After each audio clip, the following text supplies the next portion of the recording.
Hi all, welcome back to my channel.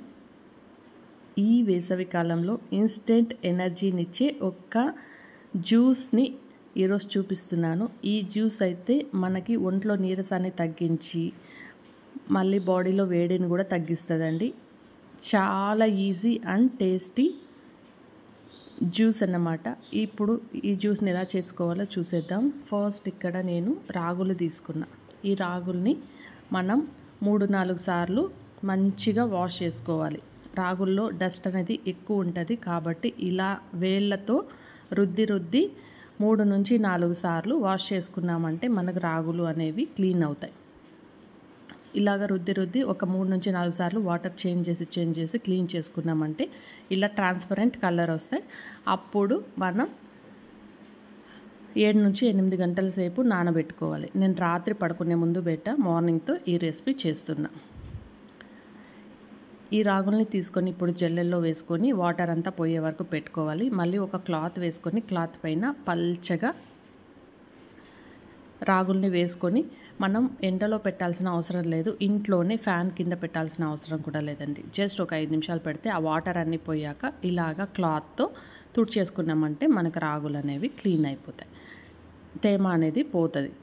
ఇలా చేసేసుకొని ఇంకా మనం ఒక ప్యాన్ తీసుకొని ప్యాన్ని లో ఫ్లేమ్లో పెట్టుకొని ఈ రాగులను అయితే ఫ్రై చేసుకోవాలి. ఇప్పుడు చూడండి, రాగులు మనకి కొంచెం అతుక్కున్నట్టు ఉన్నాయి.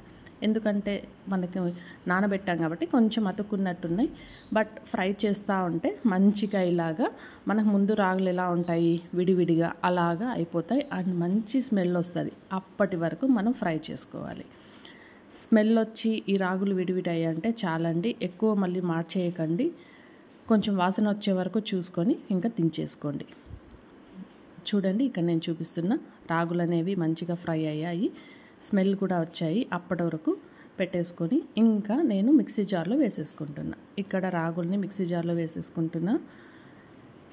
ముందుగా ఫ్రై చేసుకున్న రాగులన్నిటిని మిక్సీ జార్లో వేసుకొని ఒక్కసారి నేను ఇలాగే ఒత్తిగానే మిక్సీ పట్టేసుకున్నా. ఇలా మిక్సీ పట్టేసుకున్నాక నేను ముందుగా 4 బాదం పప్పుల్ని నానబెట్టాను. ఆ బాదం పప్పుల్ని వాటర్తో సహా వేసుకున్న. 2 ఏలక్కాయలు వేసుకొని ఒకసారి మళ్ళీ మిక్సీ వేసుకొని తర్వాత నేను ఇక్కడ 3/4 కప్పు బెల్లం వేసుకుంటున్నా. ఈ బెల్లం కూడా వేసుకొని కొద్దిగా వాటర్ వేసుకొని మిక్సీ పట్టాలి. ఇక్కడ మనకి రాగుల్లో నుంచి వచ్చే పాలే అండి జ్యూస్, అందుకని రాగుల నుంచి జ్యూస్ రావాలి కాబట్టి స్టార్టింగ్లో కొద్దిగా వాటర్ వేసుకొని చేయండి. మళ్ళీ కొద్దిగా వాటర్ ఎక్కువ మిక్స్ చేసుకుంటూ మనం ఇలా మిక్సీకి పట్టుకున్నామంటే మనకి రాగిలో ఉండే పాలన్నీ బయట వస్తాయి. చాలా హెల్తీ రెసిపీ అండి. ఇలాగ ఒక క్లాత్తో కానీ ఇలాగ ఏదైనా ఒక ఫిల్టర్ ఉంటే దాంట్లో వేసేసుకొని రాగి పిప్పు అంతా సపరేట్ చేయండి, రాగి పాలు సపరేట్ చేయండి. ఇక్కడ చూడండి, మళ్ళీ నాకు రాగి పిప్పు వచ్చింది. దీన్ని మళ్ళీ కొద్దిగా వాటర్ వేసుకొని జ్యూస్ తీసుకోవాలి. రాగి పాలు అనేవి మనం తీసుకోవాలి. ఇలా ఈ ప్రాసెస్ని ఒక 4-5 సార్లు చేసామంటే మనకి రాగుల్లో ఉండే పాలన్నీ బయట వస్తాయి. అదే మనం తాగేది, అదే హెల్తీ అన్నమాట. అందుకని మంచిగా ఒక 4-5 సార్లు మిక్సీ పట్టేసి వచ్చిన పాలు ఇవి. ఇప్పుడు నేను 2 గ్లాసులో సర్వ్ చేసుకుంటున్నా. ఒక గ్లాసులో సబ్జా సీడ్స్, ముందుగా నానబెట్టిన సబ్జా సీడ్స్తో సర్వ్ చేసుకుంటున్నా.